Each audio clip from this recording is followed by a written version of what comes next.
What the fuck is up? Higher point of view here. It is your West Coast Packer backer. Here to talk about the Tennessee game.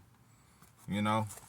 Not really the Tennessee game, like I'm already over that and beyond that, but the Tennessee game is kind of like a microcosm of the fucking whole season, of how the whole season is and has been. And I'm gonna go into a little detail about it, but there is no strong point, in this team. Like as far as, there's no strong unit in this team, I should say, as far as, offense, defense, or special teams. It's not like we could go and say, oh, what's our strongest unit? God damn it, yeah, the defense might be the strongest unit by default because the other units are so horrible. But at the same time, it still has its own issues, It still has... It's just insane, right? Hey, high as hell already, but shit, we about to pack another bowl. But it's just insane, it's bipolar, it's oblivious, it's schizophrenic, it's inconsistent. Whatever adjective you want to use, right? And look, shout out to Kevin Nash, because remember when wrestling fans, remember when he was like, this is where the big boys play? Huh? Well, look, we don't play.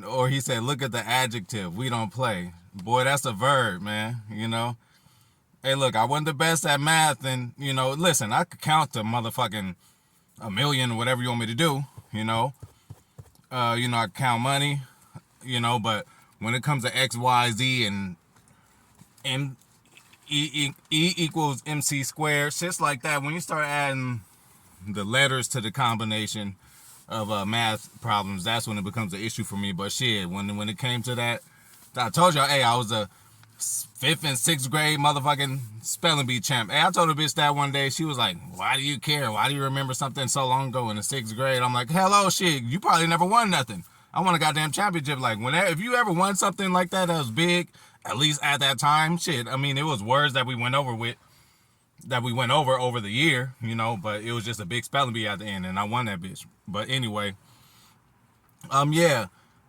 that's what we are, man. That's what we have been. Not complimentary at all. Every time the offense wants to get it together and do something, the defense can't bail them out. And every time the defense, does this thing, the offense can't bail them out. We done been through this through a lot of games throughout the year. And again, it's just not complimentary. And then as far as the offense, we're going to start with y'all. Like, what is this? What offense is this? Obviously, like, is this a Stenovich-led kind of offense? Is it a LaFleur-led kind of offense? Is it a Tom Clemens-led kind of offense? I don't know, but where is that offense from? Is it a Nathaniel Hackett thing? Shit, he might get fired. Hey, Belichick brings back his disciples all the time when they go out there in the world and fail as a head coach. He did it with McDaniels already, who might be on his way back to Daddy Belichick. He's also did it with, and then listen, credit to motherfucking the Titans coach, Mike Vrabel.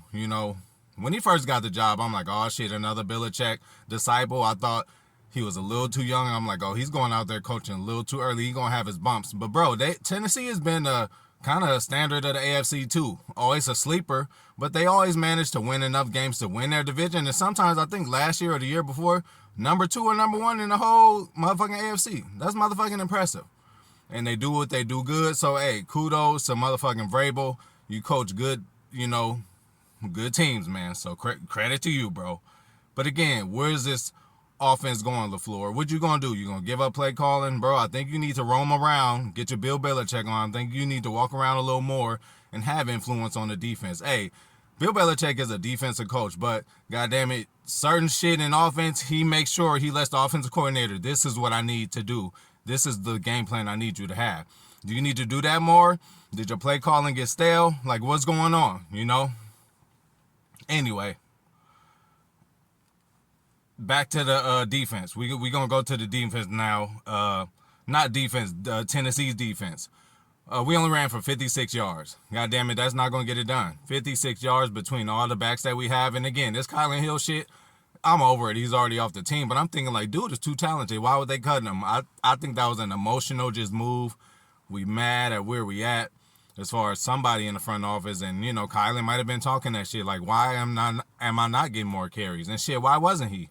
Since he came back, he said he was healthy. I know you have A.J. Dillon there, but shit, A.J. Dillon has not been what we thought he would be so far in the year. Again, I'm sorry. I'm so sorry, bro. We thought you would be doing better right now, and you have not. So, goddamn it, why not put Kylan in there for a couple times just to see, what he can do? Why are you holding him back? What are you holding him back for? He obviously knows the plays. He gets reps in practice, and he just never becomes a part of the game plan. And I think with the team that we have, the way it's structured, it's around running the ball. And goddamn it, we're going to need 3 running backs because, we should be passing as less as we can because that shit is just, the ayahuasca route tree is just, it has been too hard for the rookies.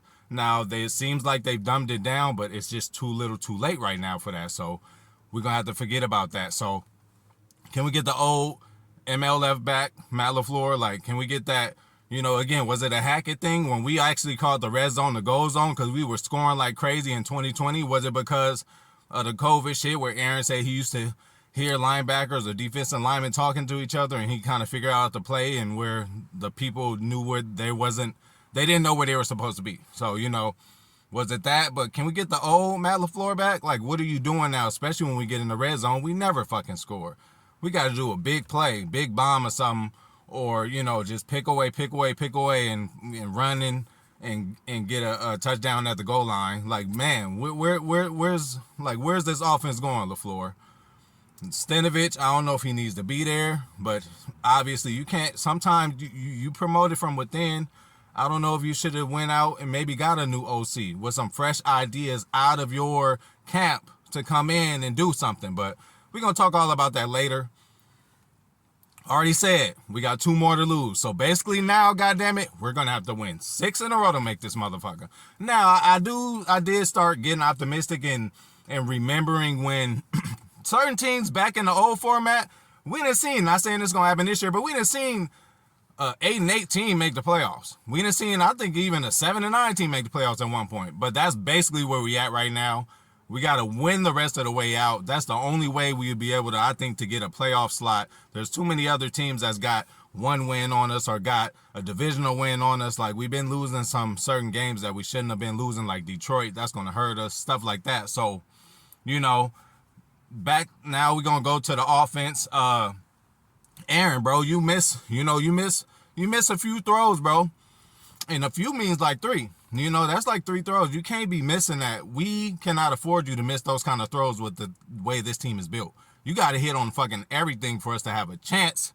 And it just hasn't been hitting consistently enough for us to sustain drives and to just close out games with the running game.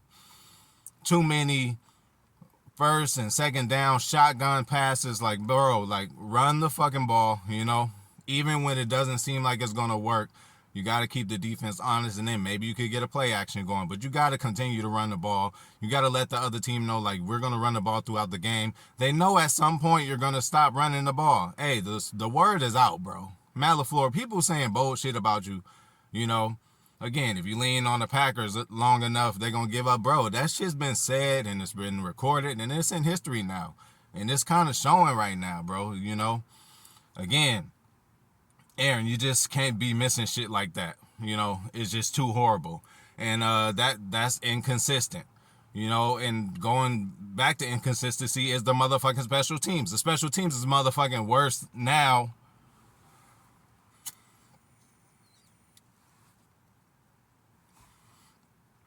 It's worse now as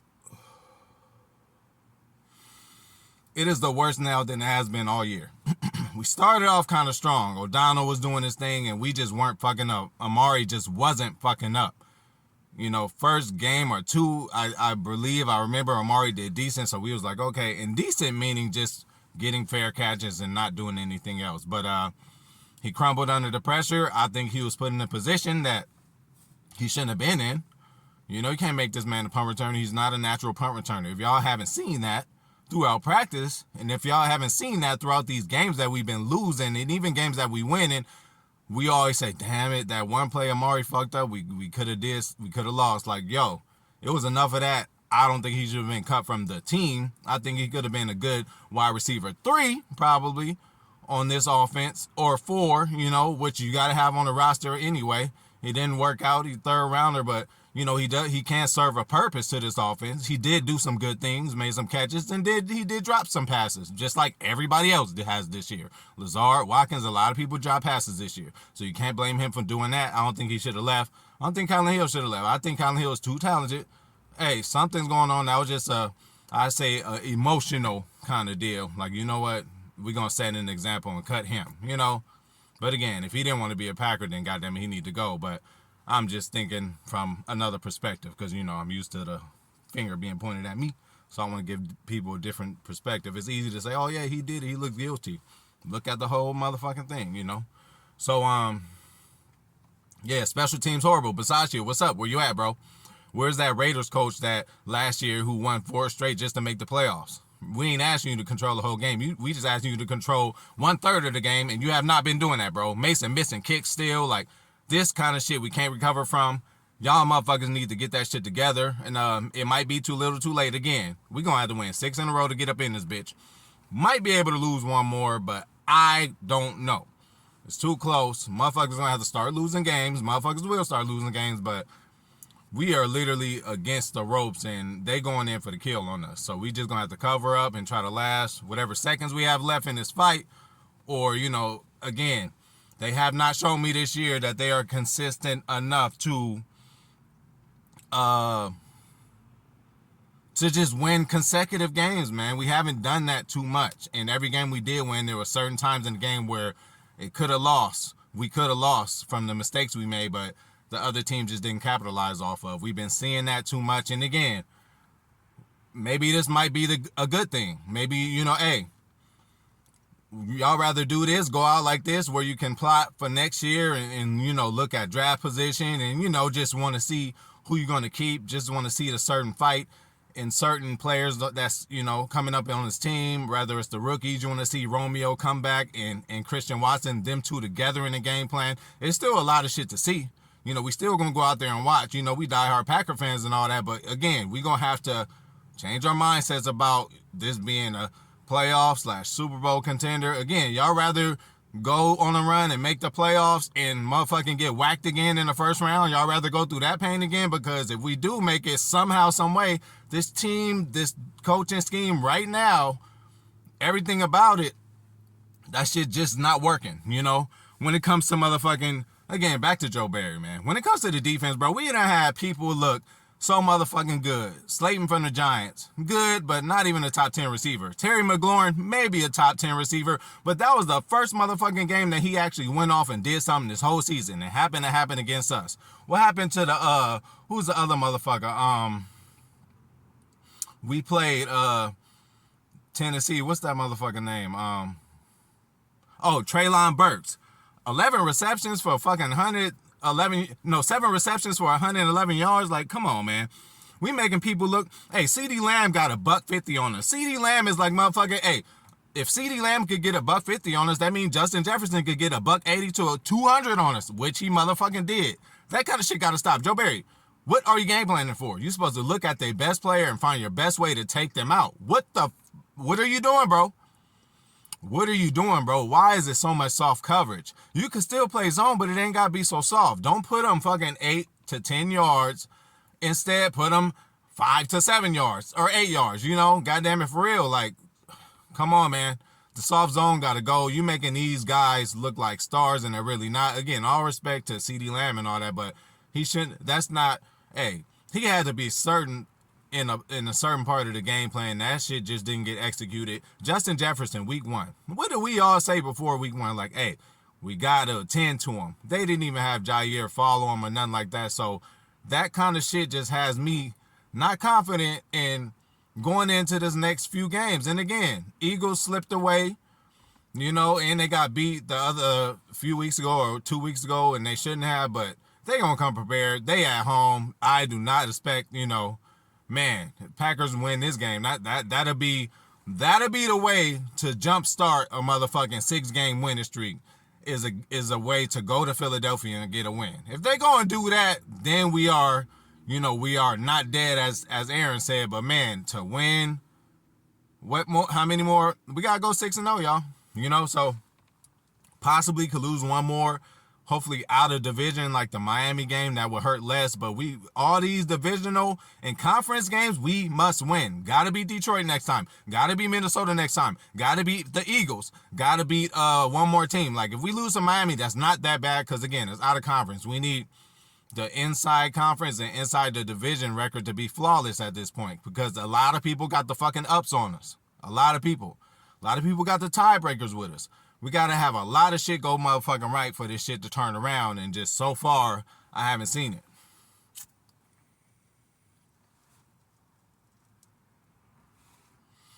But yeah, Joe has just been insane, man. Doing the same thing, expecting a different result, man. Just doing this soft coverage and thinking you're going to get something else. You are literally giving somebody a 5-yard route, catch the ball, and he could get 3 to fucking 5 to 10 more yards depending on the kind of athlete, or he might take it to the house if he's a top-notch receiver like a Justin Jefferson. How many times did we have motherfucking people 10 yards behind the line of scrimmage and this guy's just right there just taking crossing routes and running for 20 or 30 more yards? It's just disgusting. Try to have your back, Joe Barry, but it's fucking hard to defend it when you come out and do that. It really hurts my soul when you do that. It hurts my heart when I see that coverage out there. It just seems like I understand the bend but don't break, bro, but this shit gotta get fixed. That shit has to get fixed, and hey, everybody's eyes is gonna be on you, bro, for the next 6 games to see what the fuck you throwing out there. One thing about the defense, I'm going to always give the benefit of the doubt to people because I know football. We all know Darnell Savage should not motherfucking be at safety. At least it's too little, too late. But at least Joe Barry threw him in there and said, you know what, I'm going to take you off of safety. But he's still a good athlete. He had that 4, I don't know, I don't want to get the line, but 4.5 kind of speed. He ain't run he probably ran a 4.5. He might have been a 4.4. I don't know, but Savage was supposedly a fucking fast guy coming out of the draft. So that can be used on the field just in a different position.